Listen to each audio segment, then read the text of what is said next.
कल्पकस्तुरी classes मध्ये तुमचं पुन्हा एकदा मनापासून खूप खूप स्वागत आहे. कालपर्यंत आपण मल्टिप्लिकेशनचा सोपा पाठ घेतला होता. आता त्याच्या पुढचा थोडासा काय कठीण भागाकडे आपण जाऊया. तर चला मग पहिलं एक्झाम्पल बघूया. कालचं ते आणखी रिपीट करते मी आणि मग पुढचं घेऊ.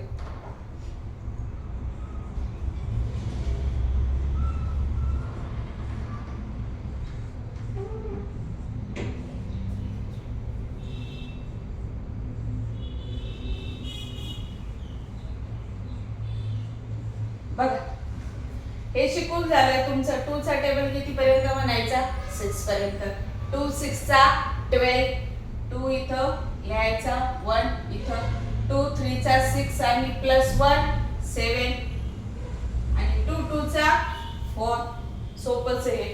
अगेन 4 3 चा 12 कॅरी. 4 2 चा 8 आणि 1 9. 4 4 चा 16.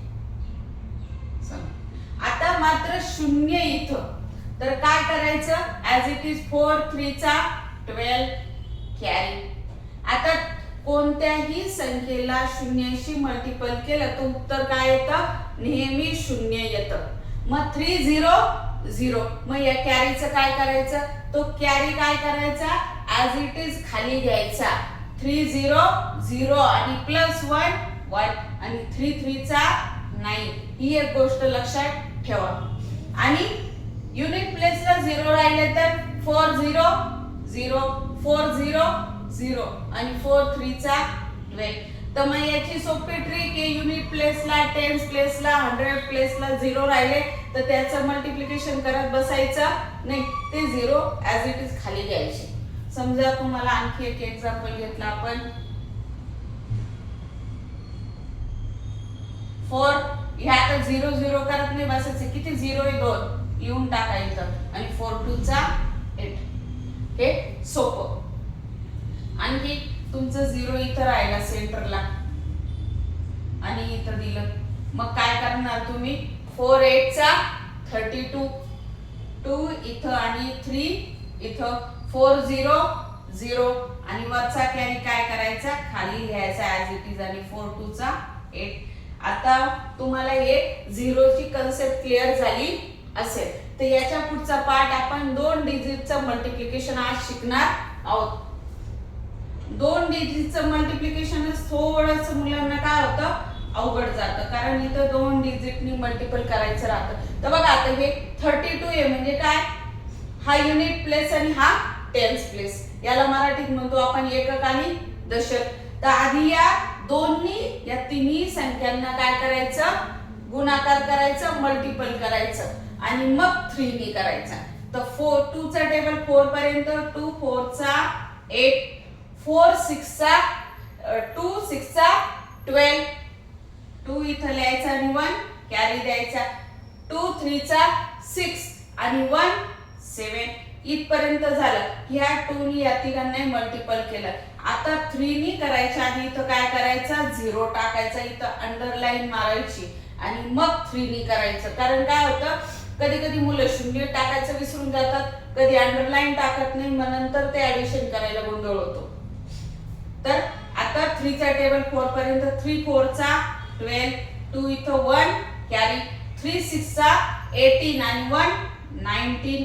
1 कॅरी आणि 3 3 चा 9 आणि 1 10. बघा, डबल डिजिट असो 3 डिजिट असो तर तिथं मल्टिप्लिकेशन बरोबर तुम्हाला काय करावं लागतं?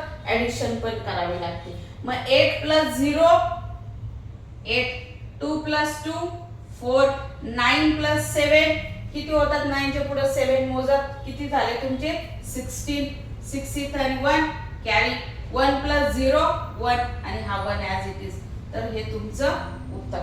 हे थोडंसं डिफिकल्ट आहे, तर याची थोडीशी तुम्हाला काय करायला लागणार? प्रॅक्टिस. आपण आणखी असंच एक एक्झाम्पल घेऊ.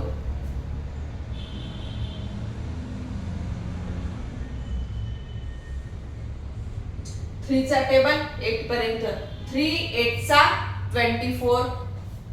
4 इथं 2 इथं. 3 2 चा 6 7 8 आणि 3 4 चा 12. स्टेप लक्षात ठेवायचं, या स्टेप वाईजच जायचं. अंडरलाईन मारायची पहिली आणि नंतर इथं शून्य टाका. त्याला अशी डिझाईन करा म्हणजे तुमच्या लक्षात राहील, मुलं विसरून जातात. आणि मग तुम्ही सुरू करायचं. 2 8 चा 16 कॅरी, 2 2 चा 4 आणि 1 5 कॅरी ऍड करायला विसरू नका. आणि 2 4 चा 8. नंतर सगळ्यात शेवटी करायचं ऍडिशन. 4 + 0 4, 8 + 6 6 आणि 6 12 आणि 13 14. 4 इथं आणि 1 कॅरी. 5 + 2 7 आणि 1 8 आणि 8 + 1 9. ऍडिशन करायला बोटांवर मी तुम्हाला शिकवलंय कसं करायचं, त्या पद्धतीने करायची.